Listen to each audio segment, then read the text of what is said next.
Hello दोस्तों, आज आप सुनेंगे ययाति का ज्ञानोदय। विश्वामित्र क्षत्रिय थे, किंतु उन्होंने कठोर तप करके ब्रह्म ऋषि का पद प्राप्त किया था। उन दिनों ब्रह्म ऋषि वही होता था जिसका जन्म ब्राह्मण के घर में होता था। विश्वामित्र ने अपने साहस और पुरुषार्थ से इस प्रथा को तोड़ दिया था। विश्वामित्र के वंशधरों में नहुस बड़ा प्रतापी और तेजस्वी था।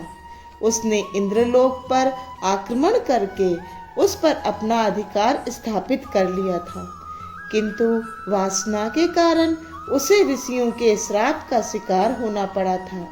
ऋषियों के श्राप के कारण उसे बहुत दिनों तक अजगर की योनि में रहना पड़ा था। नहुस के 6 पुत्र थे। सबसे बड़े पुत्र का नाम यति और छोटे पुत्र का नाम ययाति था। नहुस यति को राज सिंहासन पर बिठाना चाहता था, किंतु उसने सिंहासन पर बैठना अस्वीकार कर दिया। उसने कहा, राज्य और वैभव से मन में वासना उत्पन्न होती है। मैं वासना के कीचड़ में नहीं फंसना चाहता।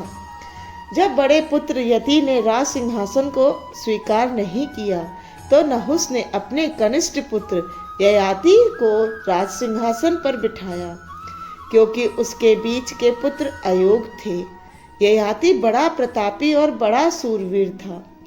वह राज सिंहासन पर बैठकर प्रजा का परिपालन करने लगा। एक दिन ययाति आखेट खेलने के लिए वन में गया। वह घूमता हुआ एक ऐसे स्थान पर पहुंचा जहां एक सरोवर के तट पर कुआं था।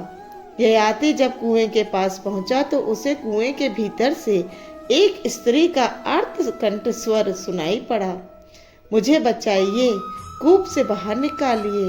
वह अर्थ कंठ स्वर महर्षि शुक्राचार्य की पुत्री देवयानी का था। देवयानी दैत्यराज विश्रपर्वा की पुत्री शर्मिष्ठा और उसकी सखियों के साथ सरोवर में स्नान कर रही थी। तो शर्मिष्ठा ने बाहर निकलकर उसके कपड़े पहन लिए। देवयानी जब इसके लिए उसके फटकार लगाने लगी, तो उसने क्रुद्ध होकर अपनी सखियों की सहायता से उसे कुएं में गिरा दिया था। वह कुएं के भीतर सहायता के लिए पुकार रही थी। संयोग की बात, ययाति घूमता हुआ वहां पहुंच गया। कुआं अधिक गहरा नहीं था। ययाति ने कुएं के किनारे बैठकर अपनी लंबी भुजाओं द्वारा देवयानी को कुएं से बाहर निकाल दिया। देवयानी ययाति को पहचानती थी। उसने कुएं से बाहर निकलकर ययाति से कहा, महाराज, दैव की इच्छा से ही आप यहाँ उपस्थित हैं। दैव की इच्छा से ही आपने मुझे कुएं से बाहर निकाला है। आपके जिन हाथों को पकड़कर मैं कुएं से बाहर निकली हूँ, उन हाथों को आजीवन पकड़े रहना चाहती हूँ। कृपया मुझे स्वीकार कीजिए। देवयानी बड़ी सुंदर थी। ययाति उसका प्रस्ताव सुनकर उसकी ओर देखने लगा। देवयानी पुनः विनय पूर्वक बोली, महाराज, मैं दैत्यों के गुरु महर्षि शुक्राचार्य की पुत्री हूँ। मेरा नाम देवयानी है। मैंने बृहस्पति के पुत्र कच्छ को एक बार अभिशाप दिया था। उसने भी मुझे बदले में अभिशाप दिया था। उसने कहा था, कोई भी ब्राह्मण कुमार तुम्हें ग्रहण नहीं करेगा। कच्छ के शाप के अनुसार भी आप ही मेरे जीवन के स्वामी हैं। ययाति ने देवयानी का प्रस्ताव स्वीकार कर लिया। उसने कहा, देवयानी, तुम्हारे पिता को सहमति होने पर मैं अवश्य तुम्हारे साथ विवाह करूंगा। ययाति देवयानी का प्रस्ताव स्वीकार करके अपनी राजधानी लौट गया। देवयानी ने अपने पिता शुक्राचार्य के पास जाकर उन्हें बताया कि किस प्रकार शर्मिष्ठा ने उसे कुएं के भीतर गिरा दिया था, किस प्रकार ययाति ने उसे कुएं से बाहर निकालकर जिस प्रकार उसने ययाति के समक्ष विवाह का प्रस्ताव रखा और किस प्रकार ययाति ने उसके विवाह के प्रस्ताव को स्वीकार कर लिया है। शुक्राचार्य को इस बात से प्रसन्नता तो हुई, कि ययाति ने देवयानी के विवाह का प्रस्ताव स्वीकार कर लिया, किंतु वे इस बात को सुनकर बड़े अप्रसन्न हुए कि दैत्यराज वृषपर्वा की पुत्री शर्मिष्ठा ने देवयानी को कुएं में धकेल दिया था। शुक्राचार्य इस घटना से क्षुब्ध होकर वृषपर्वा की राजधानी छोड़कर वन में चले गए। दैत्यराज वृषपर्वा को जब गुरु की अप्रसन्नता का पता चला तो वह डर गए। उसने सोचा कहीं ऐसा ना हो कि शुक्राचार्य उसे श्राप दे दें। वह शुक्राचार्य को मनाने के लिए वन में गया। देवयानी ने शुक्राचार्य की ओर से कहा, पिताजी उसी समय राजधानी में लौट सकते हैं जब मेरी शर्त मान ली जाए। मैं चाहती हूँ जहाँ कहीं भी मेरा विवाह हो, शर्मिष्ठा को वहाँ मेरी दासी बनाकर भेजा जाए, उसे मेरी सेवा में रखा जाए। श्राप के डर से वृषपर्वा ने देवयानी की शर्त को स्वीकार कर लिया। शर्मिष्ठा को भी अपने पिता के वचन की रक्षा करनी पड़ी। निदान देवयानी का विवाह ययाति के साथ हो गया। शर्मिष्ठा दासी के रूप में ययाति के राजभवन में जाकर रहने लगी। शर्मिष्ठा थी तो दैत्यराज की पुत्री, किंतु देखने में बड़ी सुंदर थी, मधुर भाषणी भी थी और व्यवहार में मृदुल भी थी। ययाति उस पर मुग्ध हो गया। वह गुप्त रूप से उससे भी प्रेम करने लगा। इस प्रकार क्रमशः देवयानी के गर्भ से 2 और शर्मिष्ठा के गर्भ से 3 पुत्र हुए। देवयानी को जब इस बात का पता चला कि शर्मिष्ठा दासी के रूप में नहीं बल्कि उप पत्नी के रूप में है, तो वह क्रुद्ध होकर अपने पिता के घर चली गई। शुक्राचार्य को जब ययाति के गुप्त प्रेम की बात पता चली तो उन्होंने क्रुद्ध होकर उसे श्राप दे दिया। ययाति, तुमने जिस यौवन के मद में मेरी पुत्री को छोड़कर शर्मिष्ठा से प्रेम किया है, वह यौवन तुम्हारे शरीर में नहीं रहेगा। तुम यौन अवस्था में ही वृद्ध हो जाओगे। फलतः ययाति शुक्राचार्य के श्राप के कारण वृद्ध हो गया।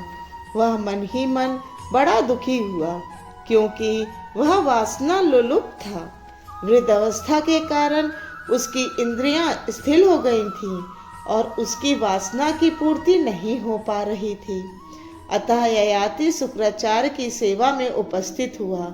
उसने नम्रता पूर्वक शुक्राचार्य से निवेदन किया, ऋषिवर, आपके श्राप से मेरा बहुत अहित हुआ है। आपको ऐसा श्राप नहीं देना चाहिए था। कृपया करके कोई ऐसा उपाय कीजिए जिससे श्राप का प्रभाव कम हो जाए। शुक्राचार्य द्रवित हो उठे। उन्होंने कहा, अगर तुम्हें कोई मनुष्य अपनी युवावस्था दान में दे दे तो तुम्हारे शरीर में पुनः यौवन का संचार हो सकता है। ययाति ने अपने पुत्रों एवं समधियों सहित सभी स्वजनों से यौवन दान के लिए याचना की, किंतु कोई भी यौवन का दान देने के लिए तैयार नहीं हुआ। सोने की तरह चमकती हुई युवावस्था के बदले खांसती हुई वृद्धावस्था कौन ले सकता था? किंतु नहीं, एक व्यक्ति इसका अपवाद भी था। वह व्यक्ति था ययाति का कनिष्ठ पुत्र पुरु। ययाति ने जब उससे उसके यौवन का दान मांगा तो वह शीघ्र तैयार हो गया। वह बोला, पिताजी, मेरा यह शरीर आपका ही दिया हुआ है, अतः शरीर की अवस्थाओं पर भी आपका ही अधिकार है। युवावस्था मेरी नहीं, आपकी है। आप इसे ले सकते हैं।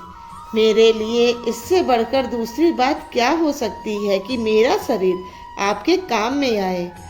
जिस पुत्र का शरीर पिता के काम आ जाता है, वह पुत्र देवताओं की दृष्टि में भी वंदनीय होता है। पुरु ने अपनी युवावस्था का दान ययाति को दे दिया। ययाति के शरीर में पुनः यौवन आ गया। वह पुनः वासनाओं के खेल खेलने लगा। किंतु एक दिन ऐसा भी आया जब ययाति के मन में वासना से घृणा उत्पन्न हो गई। मनुष्य जब पाप के घृणित रूप को देखता है तो उसके मन में अपने आप के लिए पाप से घृणा पैदा हो जाती है। ययाति का भी ऐसा ही हाल हुआ।